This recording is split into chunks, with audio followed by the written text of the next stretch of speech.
Hey guys, we're here and we are doing the school nurse orientation. Thank y'all for coming. Right now, I'd like to introduce some of our office staff. I have Michelle Thompson to my right, and she does payroll and files, and she keeps us all in order. My name is Jan Foster. I'm the senior staffing manager. And then to my left is Janelle Adams. She is the staffing manager. And then right here is Pam Phillips, and she is our school nurse liaison. So she can answer any medical questions that we need. So the first thing I'd like to say is ATC, we're a nursing staffing agency. There's many staffing agencies out there, but ATC, we are the very best staffing agency ever. Our nurses, we have them to a very high standard. Now, when you come in to ATC, you know, you're going to have a lot of work to do. You have to get a file done. You have to get just testing, just a whole bunch of stuff done. Once you get all that done, then we start sending you on shifts. You become a part of our family.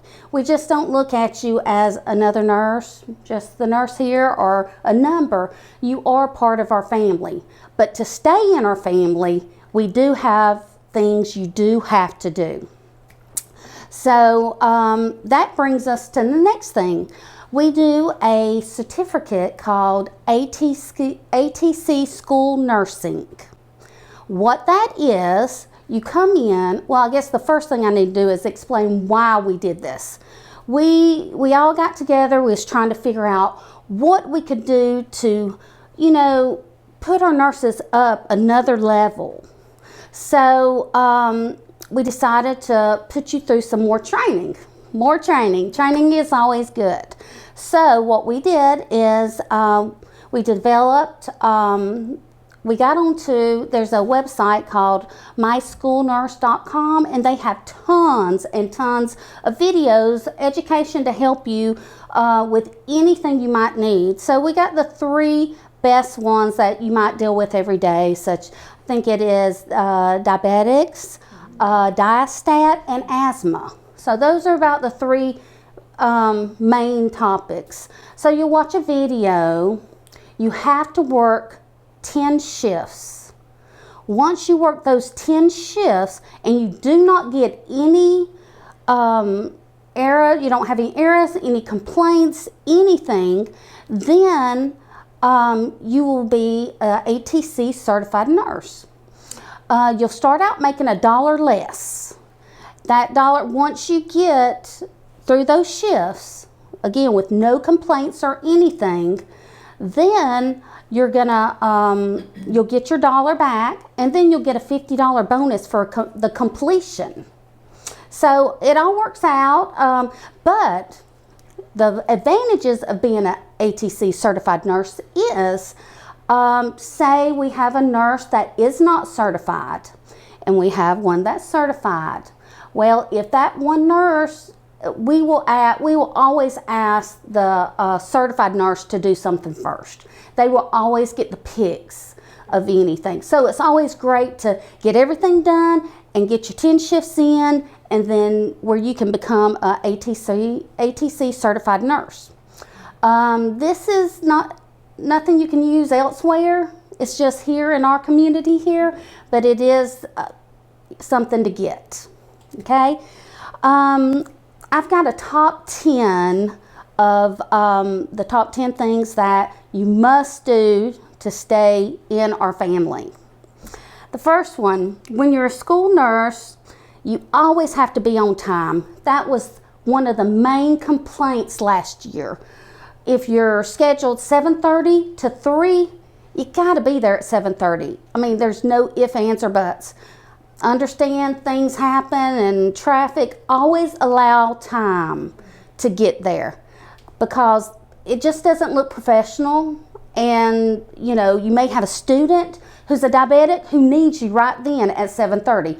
Your schedule is there for a reason, so always be on time. If that chance you're not going to be on time, always call and let either myself or Janelle know. Okay? The next thing, never disrespect authority.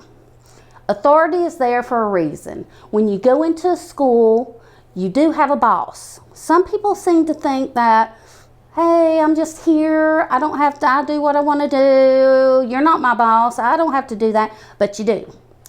Of course, we're your boss.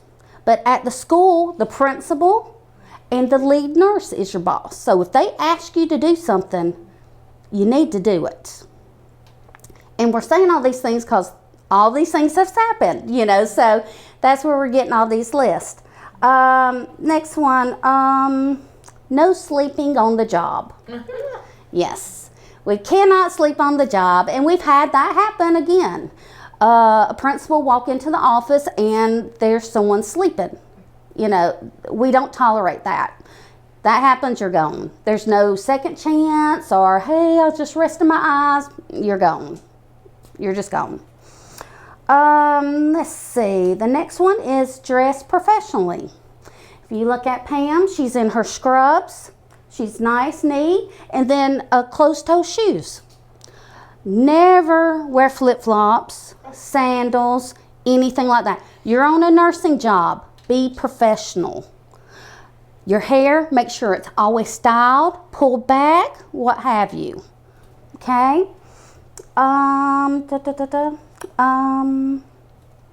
Documentation. That was another problem we had last year. Nurses going in PRN, and that's just, hey, I got a shift here, shift there. Going in, not documenting. You have to document. There needs to be a story there from the time you get there to the time you leave. If you cannot get in the systems, because they do, the schools use iNow. So if you're just there for a day and you can't get in the system, you should have nurses' notes and just start writing nurses' notes. I'm here, what time you got there, Johnny came in, had a cut finger, what you did, who you called. Make sure the nurse for tomorrow knows exactly what you're doing or what had happened the day before. Be accountable for your own actions. We all make mistakes. We all do. But be accountable. I've done plenty of things myself that I might not be proud that I've done, but I admit I did them, and then we can only learn from that. If you keep on doing it, that's another story. But always be accountable and tell the truth and admit if you do anything wrong. Next thing, if you don't know, ask. There's never a stupid question, never. You have a pod leader, and that's the nurse over certain areas. You have the DON, I guess you would call her, over all the schools. You're always going to have a number. If you don't, call us. You have our cell phone number. Call us, and we will get you what you need, or get the person to call you, whatever. Just always don't assume, and if you don't know, just ask, okay? Always leave your documentation for the nurse coming on duty or the next day, where she will know exactly what had happened, and where they won't have to call you, track you down, and you have to go back. So just always leave your documentation with you. If you ever have to leave in the middle of the day, for whatever reason, you always have to call your pod leader and get permission and call us. Sometimes you might not leave. If we can find somebody to replace you, then okay. But, as nurses, if it's a school, if it's a nursing home, if it's a hospital, you have to be there. You're there for these kids. If somebody has, there's kids in the schools now that have trachs, that has diastat orders. It's like a little clinic. It's not like back in the day when I was going to school, have a headache, that's all you do is go to the nurse, and it wasn't even a nurse. So, we came a long way with nurses. So just always remember, do your best, be professional, just think through what you're going to do.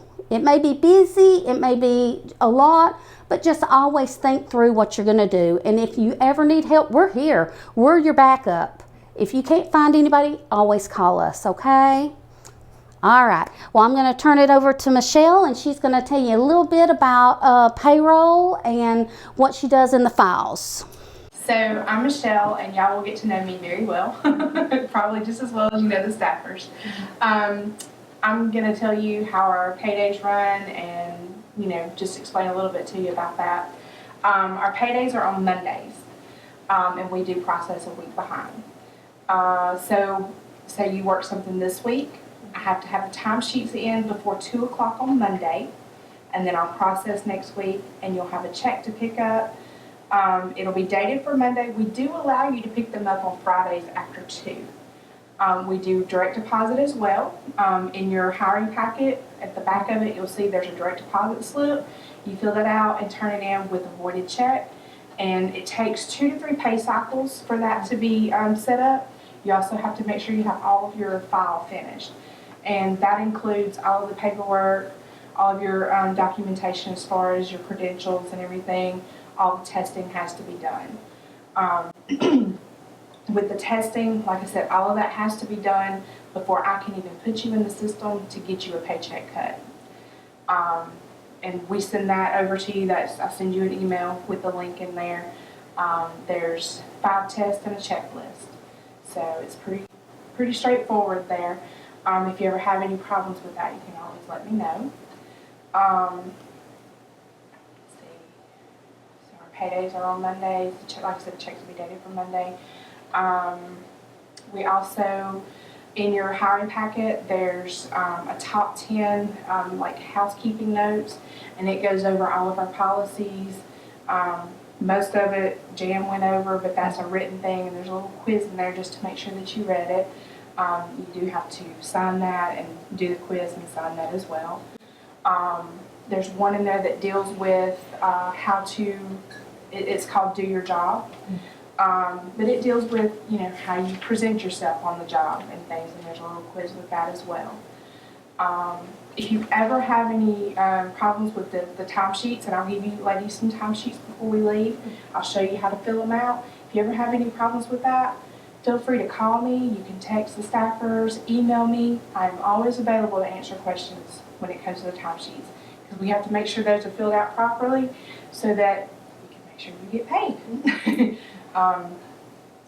And I believe anything else, that's it. So, like I said, my name is Michelle. If y'all have any questions about timesheets or payroll or anything, just let me know. Hi, everybody. I'm Pam. I'm the nurse liaison for Birmingham City. I am going to go over what's in our Birmingham City binder for ATC. The first topic that I'm going to go over is the day in a health room. The first thing we do when I arrive at the school, I come in, I get everything out, I get my binder, I make sure that I have everything done, and you review what students you have, you look at your medication list, you're gonna do your emergency meds, make sure everything is still where it's supposed to be. And as far as your health plans, now everything is in the computer now. You just click on that student name, you can pull up everything that's in there. If you're sub, you'll be able to do it. If you're full-time, you have to put it in there. I have documentation, and I will email it to you if you need it on what it looks like, the paperwork, and you can get that done. But as far as everything else, if you're going to be a sub, it will be a sub binder. You will have an emergency plan that you can go look at for your diabetics, for your inhalers, for your medications, and all of that will be in there. And it should be detailed where your Band-Aids are. It should be telling you where your blood pressure cuffs is, your stethoscope, everything. Supposed to be. The next topic is how sick is too sick to be at school. From what I was told by my part leader, and one thing about it, utilize your part leader. That is what I did all the time. If I had a question, I called her. She would tell me what to do. 100 Fahrenheit temperature, they have to go home. No questions asked, they gotta go. Any type of rash that you think that may be just, what is the ringworm, anything like that, if that's contagious, they have to go home. They can't stay there. And it is a sheet that comes with it, and it's in English and it's in Spanish. I have that too. So that's why I say if you give me an email, I can send you all of that, and it should be in your binder too. And also, the nurse contact list is gonna have your part leader's name, and it's gonna have their phone number on it. So you should be able to get in touch with them. If not, you can ask at the front desk. They should have a current one. If not, Ms. Woodard, the health secretary downtown, she can look up the numbers for your part leader. She will be a good resource to go to. Okay. Chain of command, as I said, part leader, first you'll start with the principal, then to your part leader. ATC, you want to contact them too, whenever anything is going on. As far as health assessments forms, this past year, they were paper. And you have to put them in a binder and alphabetize them. You don't have to do that this year. They're online. So you don't have to do it. You just look it up online now. So the health assessment for each kid would be in their own? The parents will be putting them in. Oh, okay. The parents put them in now. Okay. We don't have to do anything now with those. They're in the computer. So yes, that's one thing now we don't have to do. Immunizations. We have immunizations that 6th graders, I think, get the Tdap. Right. So you will get a lot of those blue forms in. We have something called the CUME files. Ask your secretary at the front desk. She can tell you where to put them. They know where they're located because they're the ones that put everything in the CUME files. So just ask, where do I put this? They will direct you where to go. And the parents will bring them to you because you're the nurse.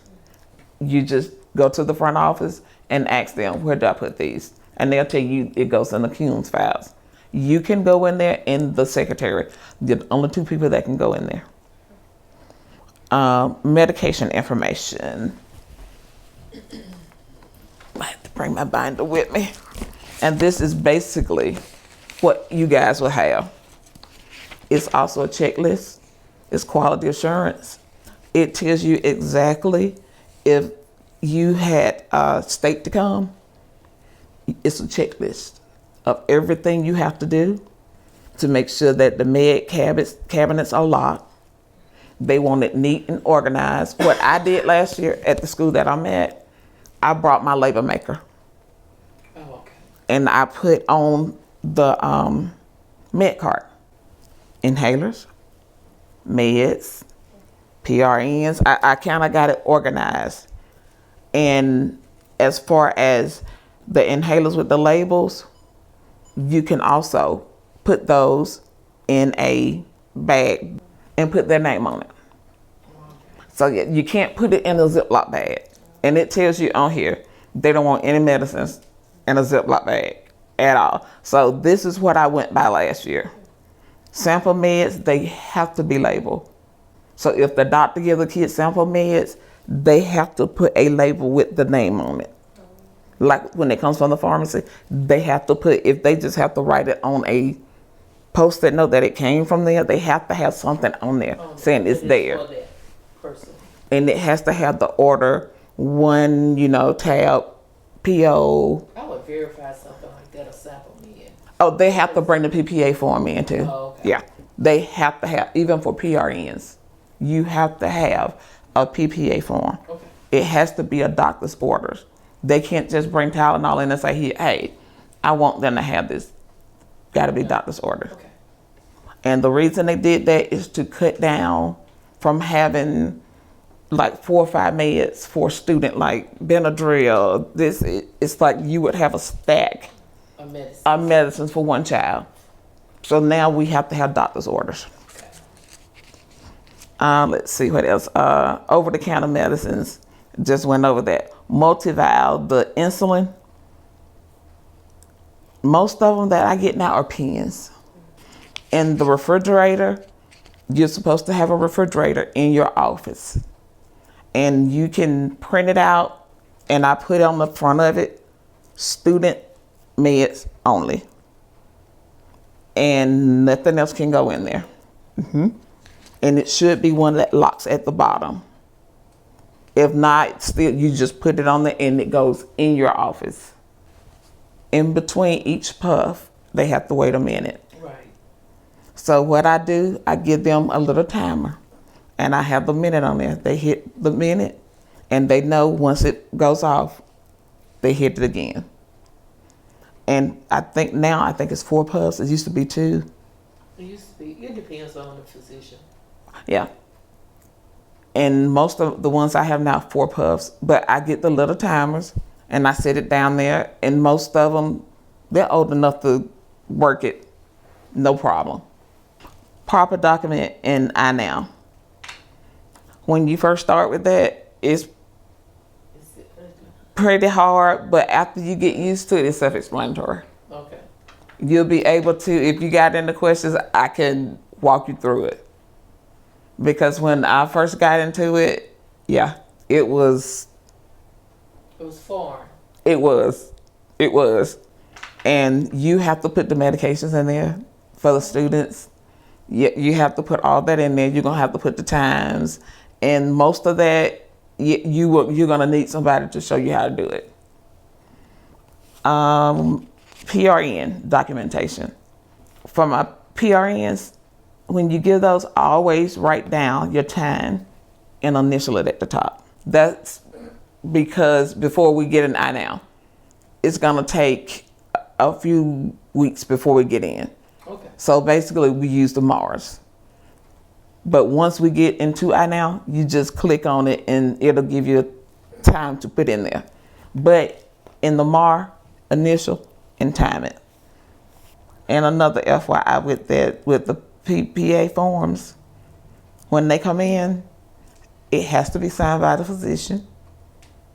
Also, the medicine they bring in, it has to match that PPA form exactly. Does it have to be in the original container too? Yes. Yes. Even if it's over-the-counter medications, can't be open. Right. They can't just bring the bottle in and say, okay, the doctor ordered this here. It has to be in the box, unopened. The individual healthcare plans, I also have those in here. It should be in your binders about the asthma. Basically, what you'll do when the parents bring in the medications, I always ask what triggers it, because that's what it's going to ask in your plan. Like, what would trigger it? Is it seasonal? Seasonal? Is it Activity. is it heat? Is it? And that's basically what you're gonna put. Okay, very sure. And it's also, it has on here for field trips, who to contact. And it will tell you if you need to call 911. I mean, it basically just step by step tells you what you need to do. It has one for your anaphylactic, people with allergies. It's gonna tell you what to do. Even your ADHD, it's gonna tell you what to do. Okay. You have your seizures. And with seizures, they break it down to even a seizure log. And you also have it to where you have something that you can give the ambulance. And I have an example. I have a student, he basically had one in the cafeteria and went down there. He was out, didn't remember anything, did all the assessment and had urinated on himself. The basic thing, I was like, call 911 because he needed to go. Right. And mom was a volunteer Oh, okay. at the school. And, she was like, he never had one before like this. And it was like, send him out. So, yeah, that was a good thing that she was there. But if not, usually I send them out. But if it's just like a little twitch or anything, no. But that, yes. Yes. What else? Let's see. All right, now to the biggest part, the diabetic. Now they have a new way of doing it. Usually it went from August to May. Now it's for a whole year. Like if they got it in September, it'll last until September. And if they went to the doctor in August, it lasts to that next August. So you don't throw them away. Oh, okay. Yeah, you don't throw, you leave them in the, locked up. Because now they're not individual healthcare plans. This is what they used to look like.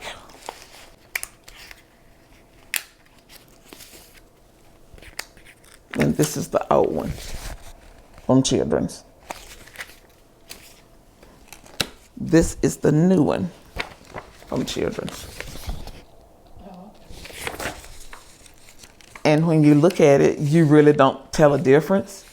But the difference is, and we went to a class last year on this. They changed it because the parents needed nurses going with the students on field trips, practices like football, volleyball, basketball practices. They wanted a nurse there with the diabetics.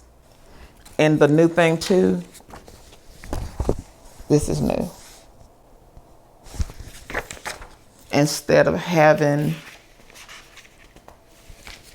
the sheets we used to have, this is what I was used to.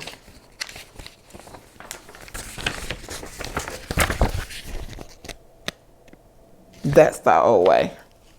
Now it breaks it down better. Instead of just saying, oh, if they were low, you do this. Now it's if they were nauseated, if they threw up. It breaks it down more detail. Yes, it's more detail now. And I like the way that they're doing it.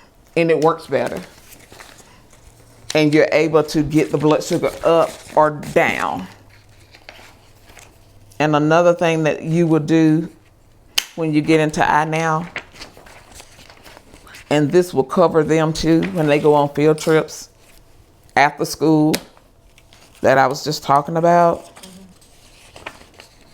This is their emergency care plan. This used to be their emergency and healthcare plan. This is it now. You will get the parents to sign this.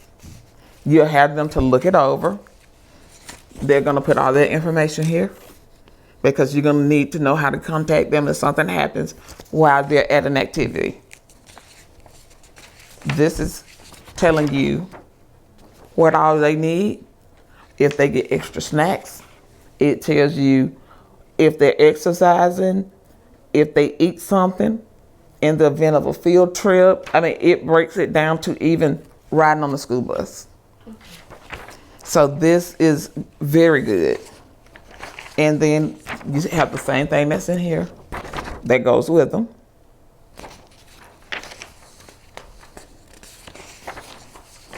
And even down to their classes.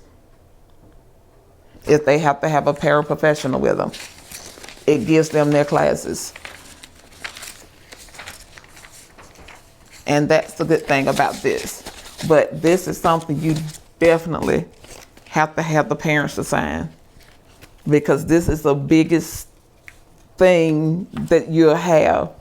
You're gonna go with your diabetics. You have to have a nurse field trip. Diabetic nurse have to go.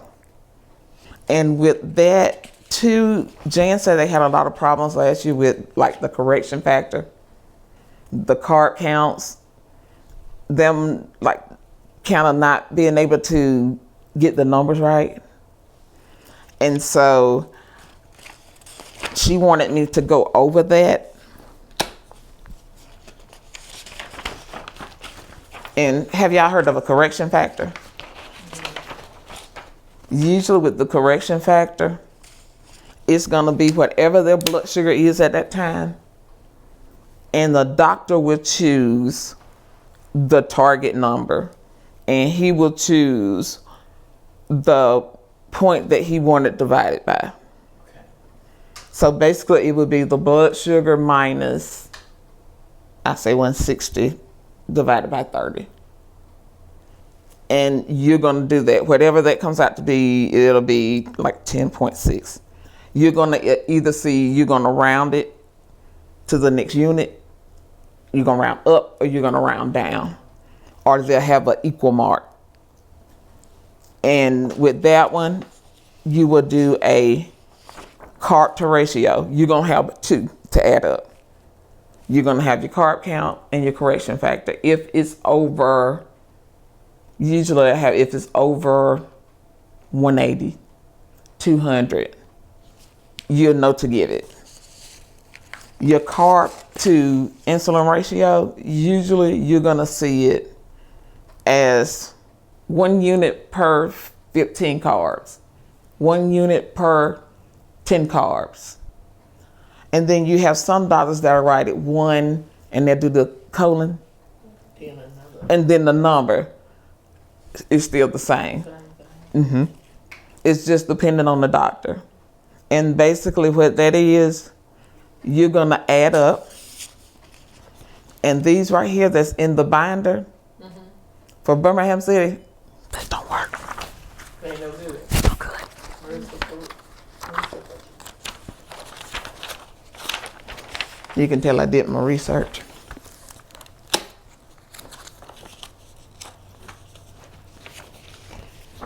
These are from Birmingham City. You can go on their website under nutrition. And when you're, and even without access, you just can go on that website, For nutrition. nutrition. You go down to the bottom, and I'm gonna give y'all my email address and my phone number, and you can call me. I can walk you through it. This is basically what they have. This was my best friend Oh, for my diabetics, because I would get the calendar from the director, the child nutrition director in the cafeteria. I would do that each month. I would go get my calendar. I would add up all my cards for that whole month. And once my students came in, I would already have this done. And I'm telling you, this will help. Some of it, depending on it, is not on there, but 95% of it is on that website. The other ones that's in there, not so much. And if you get a student that has to have a special diet, like a gluten-free, they'll come in, the parent will bring it in. You'll make a copy, and you'll take one down to the director in the cafeteria. And you'll keep a copy and put it in the MAR in the back. And usually I would just put like an initial back there so I know who it is. And with the diabetics, usually they don't have a special diet, but they are taught how to eat. Another rule of thumb, always watch them, because they will tell you their blood sugar is 141 and their blood sugar be 400. Me, what I do, my diabetics are older, and they will tell me, it's like, give it here, and I look at it myself, and that's one thing about it. And I tell them, if it's high, I call the parents. If they're low that day, I call the parents. I just kind of let them know what it's been, because once they go back to the doctor, they have to let them know what it's been running. And usually the good parents will call you. Mm-hmm. How has their blood sugars been running? And I will kind of like go down and be like, okay, on this day, it was this, it was that. He was kind of high this day. And most of the times, like my parent, I got a good one. She'll go, oh yeah, he's out of his Atlantis, that's why it ran high that day. I can say, I have a good one. Don't have no problems. Field trips, covered, it's good. One thing about it, once you get a good school, you'll love it. The school that I have, love it. And another thing that I had last year were teacher accidents. I had one to break her elbow.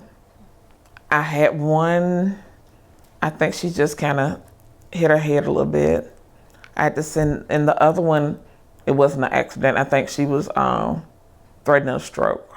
What I usually do, I get the principal, if he's not their vice principal, and they'll come and talk to him, tell him you need to go. But once the ambulance comes, they're gonna tell us it's up to them if they want to go. They can't refuse. And usually they refuse. They'll get somebody else to take them. Oh, okay. But you'll have that too. And also I've had staff with low blood sugars. And the first person they're gonna call, gonna be you. Because they think you know what to do. And that's it. 911. And that's what I would do. I would walk in. I said, call 911. Her blood sugar is 23. I said, I can't do anything. I said, does she have orange juice? Do we have anything we can give her? Does she have glucagon? Do we have anything?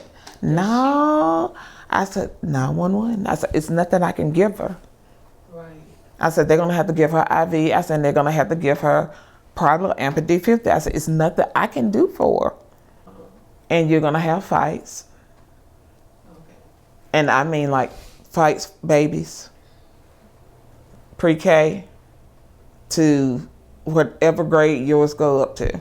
I had pre-K, first graders fighting, hit in the eye with shoes. I've had all of that. I even had a student with a concussion. And also another thing, you're gonna be a new face. So you're gonna have some parents that are gonna send medicine by students. Can't take that. Mm-mm. You have to get it from the student, call the parents, and tell them they need to pick it up. Can't give it back to the students. Okay. Yeah, you have to call the parents, tell them to pick it up. And they're gonna get mad, but they may tell you, and like they told me last year, well, the nurse before that, she let me did it. And I'm like, okay, that's not me though. You have to come pick it up. You don't have a PPA form. A student cannot bring their medicines in. It has to be brought by a parent. It has to be brought by a parent, an adult with a form. And you have kids that get sick, and the parents, you call them, To pick them up. won't answer, or they answer and said they're on their way. It'd be 2 hours. Oh no, I give them 30 minutes. So at 30 minutes, then they don't come. You call I back. call back, and if they don't answer the phone, I leave a message. And I tell them that I'm giving them 30 minutes, and if they're not there, I'll just have to go a step further. Like, I don't say I'm gonna call DHR. I just say I'm gonna have to go a step farther. That's when you get that call back. oh, okay. I'm on my way. Okay. I'm right around the corner. Because they will wait until 2:45. Time to pick them up. And if you got a baby running a fever or vomiting, they need to go home. Right. I usually highlight what is going on with that student. I will put their name at the top. If it's a temp, I put that temp on there, what time I took that temp. And I will make a copy for myself to keep with me, and I give one to the parent.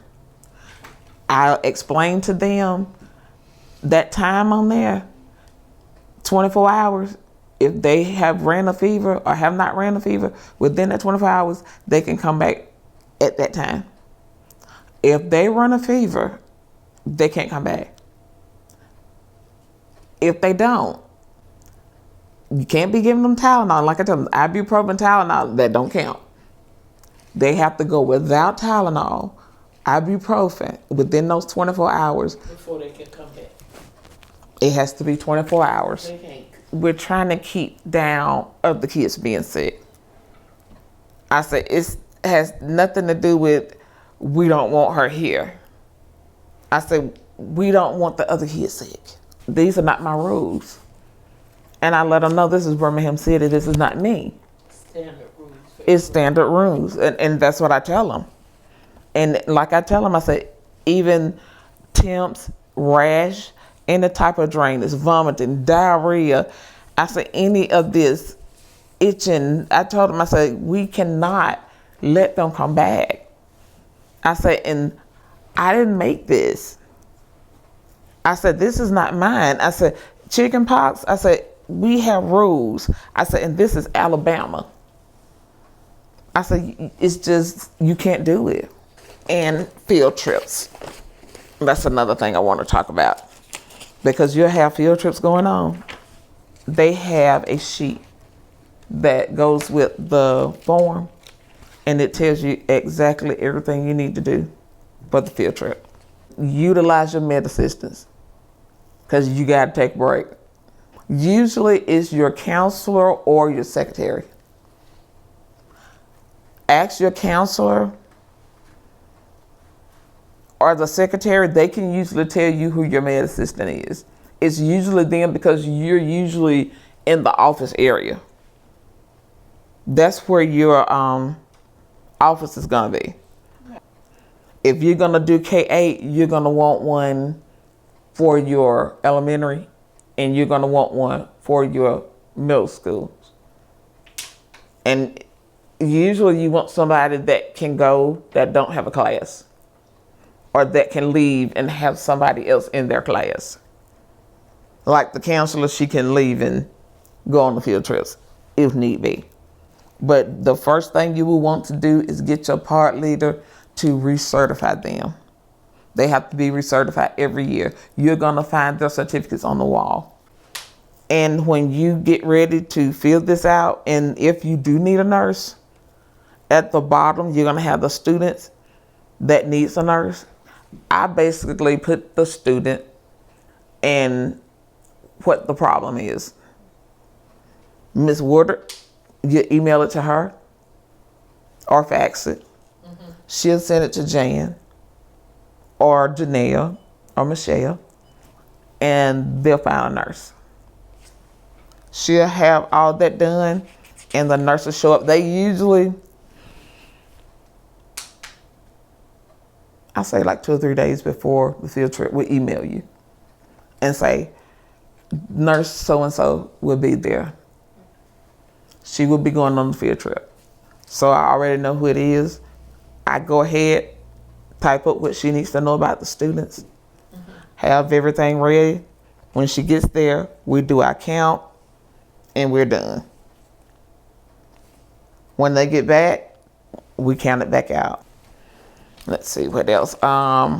Emergencies. We have had, well, we haven't had any emergencies, but we do like the drills. What we usually do for drills, we push the whole med cart out. We have rolling med carts.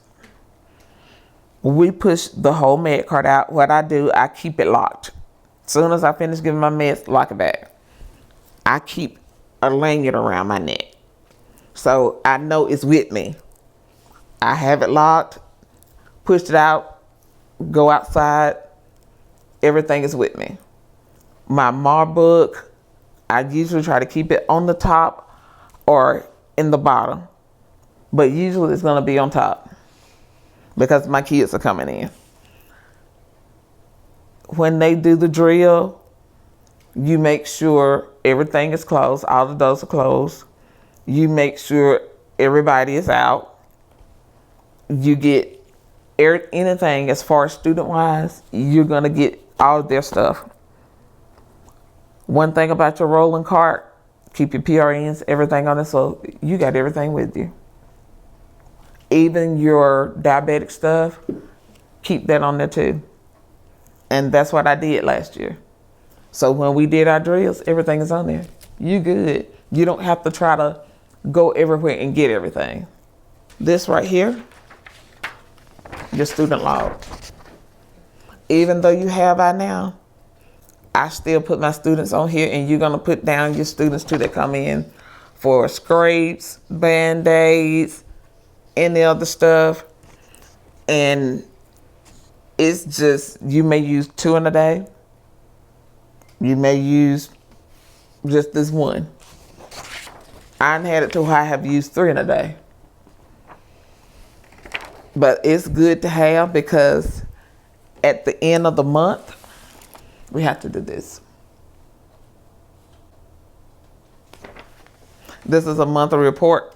It's basically how many kids we had sick, how many injuries, how many I sent home, how many returned to class, how many medicines I gave, catheterizations, tube feeding.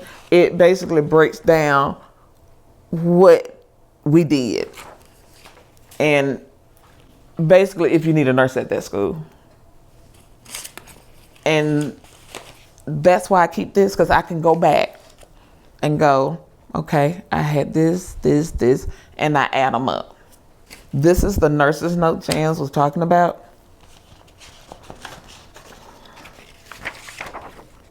And this is usually what I start out with last year.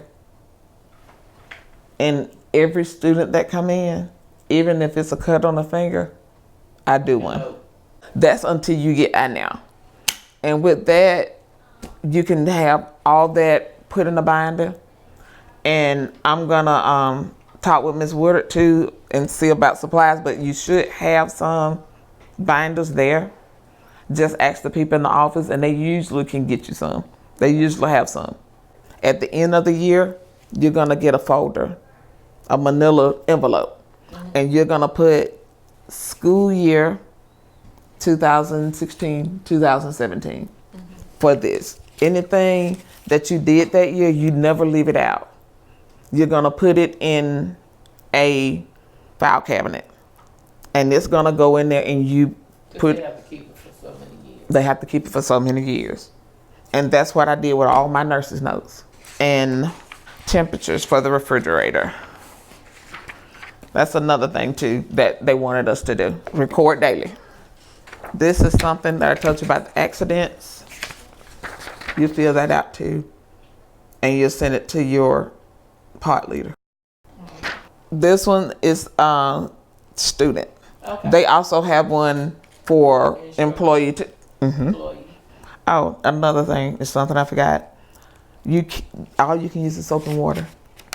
You can't use alcohol, peroxide, Neosporin. Wait, you don't use it on the kids? Can't use it on the kids. On the soap and water. You can call the parent and tell them they cut their hand today or they got a scrape today. And I wash it off with soap and water. But once they get home, you know, if you want to put some Neosporin or something on it, you can. We can't do it at school. And that's the way I used to do it. Okay. But yeah, that was another thing. I knew it was something else I had to tell you. But other than that, that's it. And I'm going to give y'all my phone number and email address.